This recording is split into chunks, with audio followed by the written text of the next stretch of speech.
안녕하세요. 제 이야기를 들어주시는 분들께 감사드립니다. 저는 평범한 남성으로 살다가 여러 가지 일을 겪으며 사람 사이의 감정이 얼마나 복잡하고 예측하기 어려운지 깨닫게 되었습니다. 오늘은 제가 직접 겪은 일과 주변에서 봤던 일들을 솔직하고 따뜻한 마음으로 들려드리고 싶습니다. 혹시 이 이야기가 누군가에게 작은 위안이 되거나 경계심을 심어줄 수 있다면 더할 나위 없이 좋겠습니다.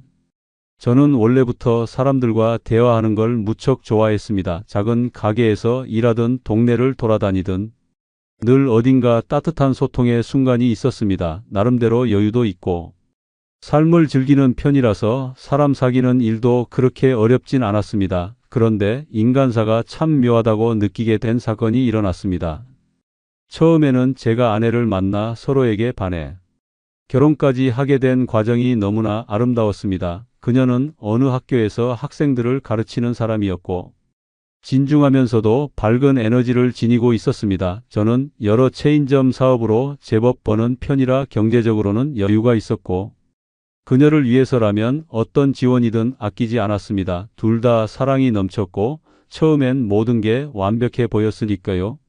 하지만 시간이 흐르면서 왠지 모르게 아내의 태도나 말투에서 미묘한 변화가 느껴졌습니다. 겉으로는 평온해 보여도 왠지 마음이 무겁게 내려앉는 듯한 순간들이 있었습니다. 제가 물어보면 아내는 늘 별일 아니라고 했고 피곤해서 그렇다며 몸을 돌려버렸습니다. 살다 보면 누구나 피곤할 때가 있으니 저도 특별히 의심하진 않았습니다. 그러던 어느 날 아내가 꽤 긴 출장을 가야 한다고 말했습니다. 며칠 정도가 아니라 거의 일주일 정도 되는 일정이라서 저도 깜짝 놀랐습니다. 연수도 겸하고 여러 학교 관계자들과 함께 가야 한다는 설명을 들었습니다. 저는 조금 섭섭하면서도 일이라면 어쩔 수 없겠지 하고 이해하려 했습니다. 그런데 아내가 말끝에 저를 힐끔 보면서 이렇게 말했습니다. 당신 혼자 집에 있으면 심심할 텐데 내가 혹시 잘 못 믿어서가 아니라 그래도 집을 비우는 동안 뭔가 마음이 쓰인다는 뜻이요. 사실 저는 믿고 말고 할 것 없이 아내를 아주 좋아했습니다. 굳이 뭔가 저를 의심하거나 감시할 이유는 없다고 생각했지요. 그런데 뜻밖에도 아내는 집에 자기 동생을 보내서 함께 지내도록 하겠다고 했습니다. 가만 들어보니 아내의 말로는 아직 미혼인 여동생이 지내기에 괜찮은 집이 필요하다는 핑계를 댔지만 제 느낌에는 어딘가 미심쩍었습니다. 아무튼 아내가 동생을 불러놓고는 공항으로 떠났고 저와 동생 단둘이 한 집에서 지내게 되었습니다. 동생은 키가 훤칠했고 얼굴도 예쁘장했으며 말투까지 밝아서 처음에는 당황스러웠지만 그래도 마음이 꽤 편안해졌습니다. 오히려 혼자 집에 덩그러니 있었으면 심심했을 텐데 누군가와 대화할 수 있어 다행이라고도 생각했습니다. 그런데 한편으로는 이게 정말 아내가 바랐던 그림일까? 의문이 들기도 했습니다. 왜 굳이 어린 동생을 제 옆에 묶어두는 건지 쉽사리 이해가 되지 않았습니다. 처음 며칠은 별다른 일 없이 지나갔습니다. 저는 체인점을 돌아보느라 낮에는 밖에 있었고 저녁에 들어오면 동생이 요리를 해주기도 하고 함께 TV를 보기도 하며 자연스럽게 수다를 떨었습니다. 덕분에 저는 그동안 무겁게 가라앉았던 기분이 조금씩 풀리는 것 같았습니다. 그런데 어느 순간부터 동생이 보여주는 몇몇 행동이 정말로 묘했습니다. 어느 날은 제가 퇴근하고 문을 열고 들어갔는데 동생이 조금 야릇한 복장을 하고 소파에 앉아 있었던 겁니다. 마치 헐렁한 옷차림으로 제게 다가와서 말하는 듯 했는데 그 모습이 정상적인 관계에서 보기에는 너무 노골적이라 당황을 금할 수 없었습니다. 제가 동생에게 말했습니다. 혹시 밖에서 누가 보면 오해하지 않을까 싶으니까 조심하는 게 좋을 것 같다고요. 그런데 동생은 오히려 장난스럽게 웃으며 이렇게 답했습니다. 형부는 무슨 생각을 하는 거예요? 그냥 편하게 있는 거지 라며 아무렇지 않아 보였습니다. 그날 밤 저는 안방으로 들어가 자려는데 동생이 조용히 방문을 열고 들어와 함께 술을 한잔하자는 제안을 했습니다. 보통이라면 거절했을 텐데 동생 얼굴이 좀 우울해 보여서 무슨 일이 있나 싶어 거실에서 둘이 맥주캔 몇 개를 꺼내 마셨습니다. 그런데 동생이 한참 달아오른 얼굴로 제 어깨에 머리를 기댔습니다. 형부에게 이런 말 하면 안 되는 거 알지만 가끔 마음이 너무 허전할 때가 있다고 솔직하게 털어놓았습니다. 저는 아무 말 없이 듣고 있었는데 이게 점점 이상한 분위기로 번져가는 걸 느꼈습니다. 동생이 손을 제 손등 위에 살포시 올리고 살짝 몸을 비비 꼬는 모습이 아찔했습니다. 그 순간 머릿속을 스치는 생각 하나가 있었습니다. 설마 이 모든 게 아내가 꾸민 일이 아닐까 하는 의심이었지요. 왜 그런 생각을 했냐면 저희 부부가 결혼할 때 아내 집안에서 요구했던 돈이 꽤 컸습니다. 그래도 저는 사랑하는 아내를 위해 그 모든 걸 다 들어주었고 결혼 후에도 금전적인 지원을 아끼지 않았습니다. 당시에는 그게 전혀 아깝지 않았습니다. 다만 아내의 집안이 조금 과하다는 느낌이 있긴 했지만 그 정도는 넘어갈 수 있다고 생각했지요. 그런데 아내가 갑자기 긴 출장을 잡아놓고 동생을 저와 함께 지내게 한 후에 동생이 이렇게 노골적으로 다가오는 모습을 보니 뭔가 거대한 함정이 있는 게 아닐까 싶었습니다. 며칠 더 지켜보다 보니 동생이 저를 향해 보내는 시선이 심상치 않았습니다. 아침에 일어나 거실을 지날 때면 다리를 살짝 걸치는 자세로 앉아 있거나 제게 다가와 말을 걸면서 묘하게 팔이나 손이 닿도록 움직이기도 했습니다. 제가 계속 거리를 두려 해도 동생은 연신 무언가를 제게 부탁했습니다. 형부 전구가 나갔는데 갈아줄 수 있어요. 형부 전자레인지가 이상한 것 같은데 봐주세요. 이런 식으로 말이죠. 그러다 어느 날은 동생이 이상하게 속이 안 좋다며 화장실에 들어가 한참을 토했습니다. 저는 단순히 체한 줄 알았지만 그 모습이 어딘가 수상했습니다. 그렇게 동생이 한동안 토해내고 기운을 잃은 채 누워있을 때 제가 문득 떠오른 생각이 있었습니다. 혹시 임신한 건 아닐까? 그러나 동생은 미혼이라니. 이건 어떻게 된 일인가 하고 의문이 증폭되었습니다. 설마 이건 아내가 무언가를 꾸며놓고 동생에게까지 이상한 부탁을 한 건 아닐까 싶어졌습니다. 그러던 중 아내가 저와 떨어져 있는 동안 누군가와 함께 있다는 정보를 얻게 됐습니다. 우연히 아내가 전화로 통화하는 걸 엿듣게 되었는데 그 상대가 남자였고 아내가 발랄하게 대화를 주고받는 내용이 영 심상치 않았습니다. 제가 아내를 믿고 있다고 해도 이 상황들이 계속 겹치니 모르는 척 넘어가기에는 무리가 있었습니다.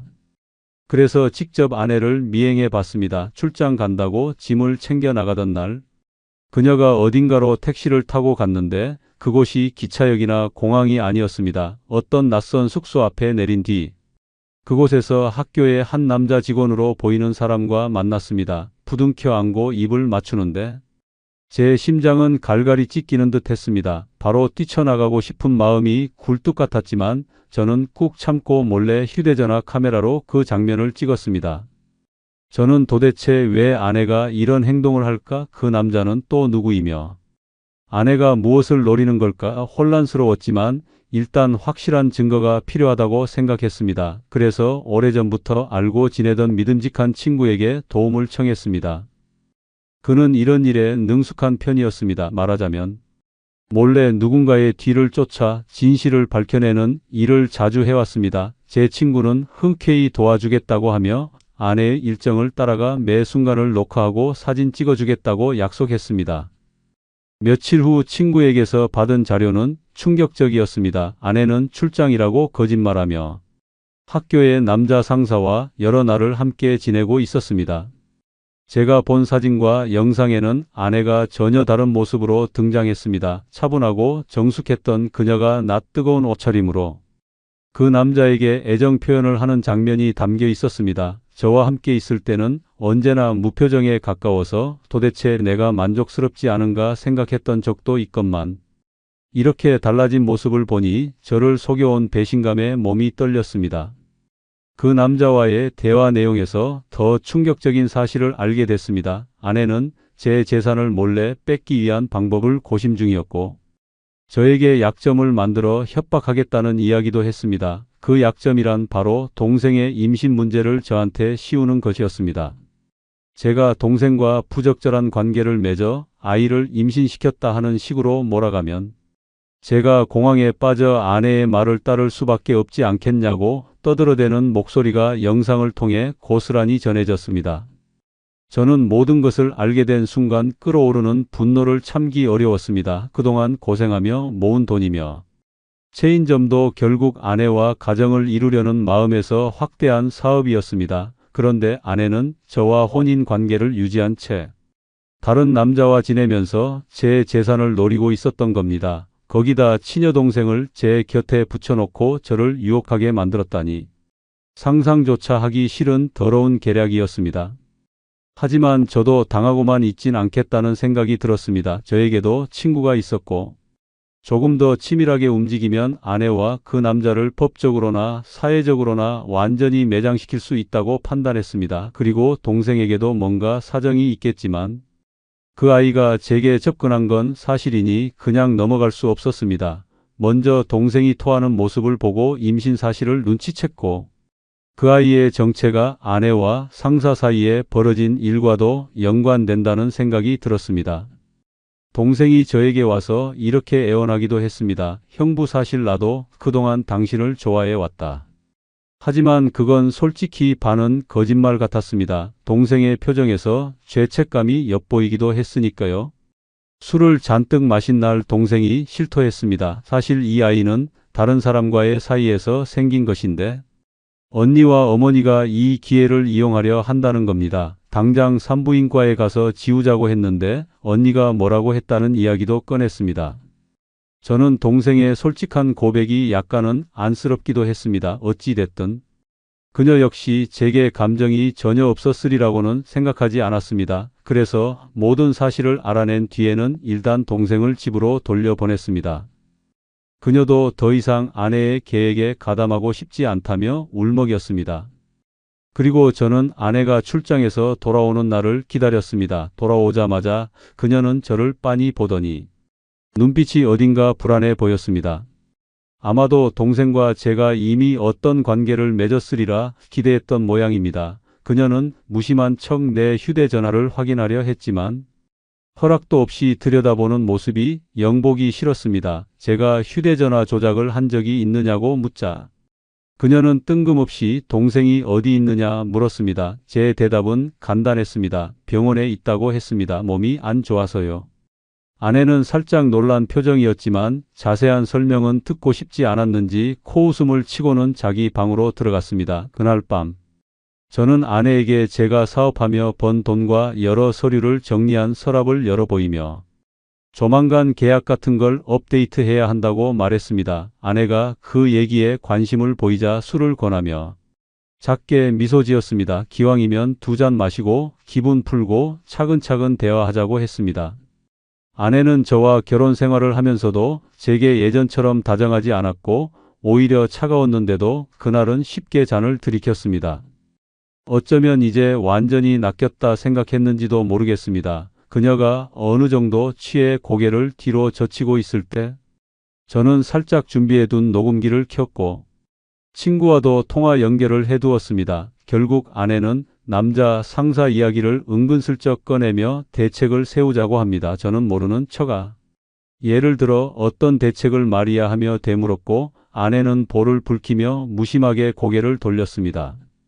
그러다 술이 좀 더 들어가니 결국 자신의 속내를 털어놓았습니다. 여동생이 임신한 걸 들먹이며 그 아이가 당신 아이가 맞다고 몰아가면 당신이 꼼짝 못할 거라는 식의 말이었습니다. 저는 그걸 다 녹음했습니다.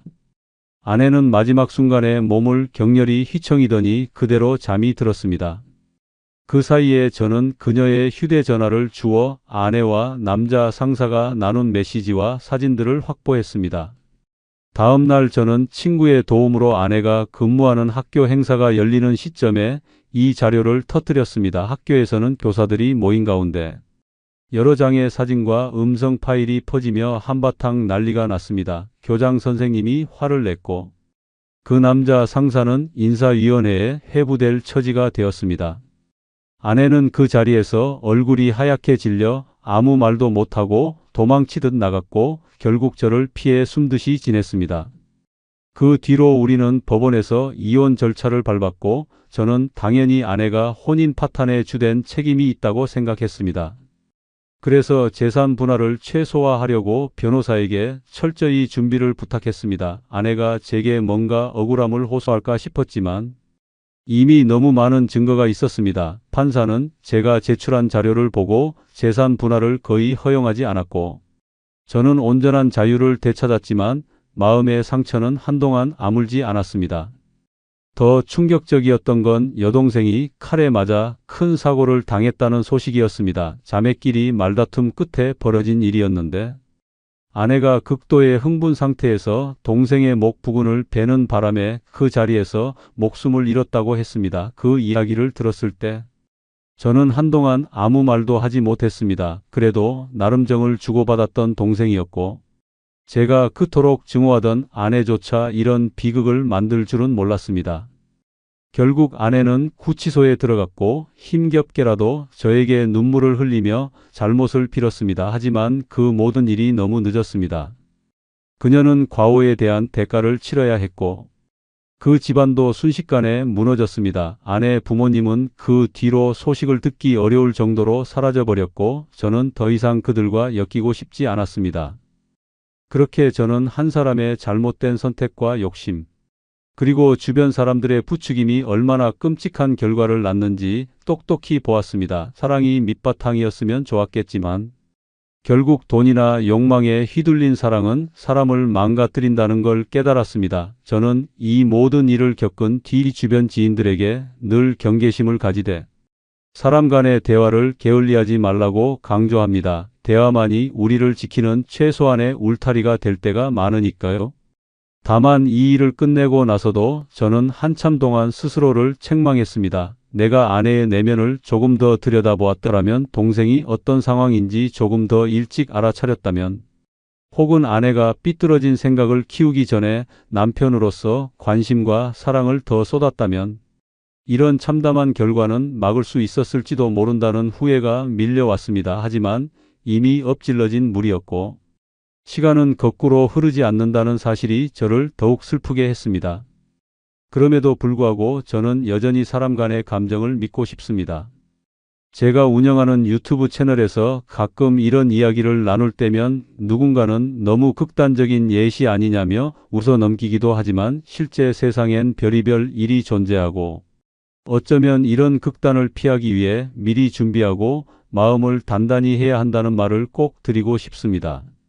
요즘은 마음 편하게 지냅니다. 작은 가게들도 더 잘 돌아가고 있고, 저 역시 주변의 따뜻한 이들과 자주 만나 이야기 나누며 마음의 안정을 찾고 있습니다. 때론 제 영상에 댓글을 달아주시는 분들께서 저도 비슷한 일을 겪었어요 라거나 사람 욕심이 정말 끝도 없더라고요 하고 경험담을 털어놓을 때가 있습니다. 저는 그런 글을 볼 때면 괜히 가슴이 먹먹해집니다. 우리는 모두 사랑을 꿈꿉니다. 달콤하고 행복한 감정에 빠져들 때면 세상이 다 예뻐 보이기도 합니다. 하지만 사랑의 바탕에는 늘 신뢰와 존중이 있어야 하며 서로 다른 사람임을 이해해야 한다고 생각합니다. 무조건적인 소유 욕심이나 수단과 방법을 가리지 않는 집착은 결국 서로에게 큰 상처를 남길 뿐입니다. 저 역시 이번 사건을 통해 확실히 배웠습니다. 가끔 떠오르는 기억이 있습니다. 아내가 출장을 간다며 집에서 저를 떠나던 날, 기묘하게 웃으면서 동생을 잘 챙기라고 했던 장면입니다. 그때 저는 그냥 내 아내가 동생을 많이 아끼는구나 하고 대수롭지 않게 넘겼습니다. 돌아보면 그 미소 뒤에는 다른 계산이 깔려 있었던 겁니다. 모든 진심이 제게 향한 게 아니었다는 사실이 너무나도 아픕니다. 이제 제 이야기를 마무리하며 여러분에게 작은 당부를 드리고 싶습니다. 사랑이라는 게 참 귀하고 좋은 것이지만 한편으로는 사람의 마음을 갖고 장난하는 이들도 있습니다. 언뜻 보면 우아하거나 다정해 보이지만 그 속내를 알기 전까지는 방심할 수 없는 이들이 있지요. 그것이 바로 우리가 계속해서 주변을 살피고 대화를 통해 서로의 마음을 검증해야 하는 이유 아닐까 싶습니다. 그리고 혹여 누군가가 너무 쉽게 다가오거나 느닷없이 거리를 좁히려고 할 때는 한 번쯤 조심스러운 마음으로 살펴보시길 바랍니다. 저도 원래는 낯선 사람에게 지나친 의심을 하지는 않던 성격이었지만 이번 일을 겪고 난 뒤 조금 더 신중해졌습니다. 제 경험을 통해 누군가가 혹시라도 비슷한 상황에 놓이지 않았으면 하는 마음입니다. 요즘 저는 제 유튜브 채널에서 이렇게 제 경험을 따뜻하게 풀어내는 일을 즐기고 있습니다. 초반엔 부끄럽기도 하고 너무 자극적인 이야기여서 들려드리는 게 맞을까 고민했는데 의외로 많은 분들이 제 이야기를 듣고 경각심을 갖게 됐다든지 혹은 용기를 얻었다는 말씀을 전해주시더군요. 그럴 때마다 저 역시 이 채널을 계속해야겠다고 다짐하게 됩니다. 사실 말이란 게 참 묘해서요. 힘들고 지친 사람이 한마디 나눌 누군가가 있다는 것만으로도 많은 위로가 됩니다. 그래서 저 역시 댓글에 늘 댓글을 달며 여러분의 이야기를 조금이나마 함께 나누려고 합니다. 제가 이렇게 솔직하게 털어놓는 이야기를 들으시면서 혹시 마음 한구석이 편해지거나 고민 하나가 정리된다면 그것만으로도 의미가 있겠지요. 대화를 할 때 가장 중요한 건 상대방을 존중하는 태도라고 믿습니다. 우리가 대체로 많이 겪지 못했던 극단적인 사건이라도 그 안에 들어있는 감정의 본질은 비슷하지 않을까요? 사랑이 깨질 때, 믿음이 무너질 때 사람들은 대부분 큰 상처를 입습니다. 그 상처가 골마서 파멸로 이어지지 않도록 서로가 손을 내밀어 줘야 하는데 간혹 서로 잘못된 방향으로 치닫는 경우가 있습니다. 저 역시 거기에 휩쓸릴 뻔한 경험을 했기에 이렇게 조심스레 말씀드리고 싶습니다. 그래도 저는 여전히 사랑이 아름답다고 생각합니다. 가까운 이와 함께 밥을 나누고 낮잠을 자고 손을 잡으며 산책하는 그 소소한 순간들이야말로 세상을 살아가는 큰 행복 아니겠습니까? 그런 행복을 망치지 않기 위해선 상대를 신중히 살피고 내 진심을 솔직하게 전하면서도 무조건적 믿음만을 내세우지 않는 균형 감각이 필요한 것 같습니다. 누군가는 제게 물었습니다. 혹시 앞으로 다시 누군가를 만났을 때 또 비슷한 배신을 당하면 어떡할 거냐고요? 저도 두렵습니다. 상처가 크면 사람은 쉽게 겁을 내니까요. 하지만 저는 그래도 언젠가 또 사랑을 할 것입니다. 물론 이전보다 더 신중하고 조심스러운 태도를 취하겠지요.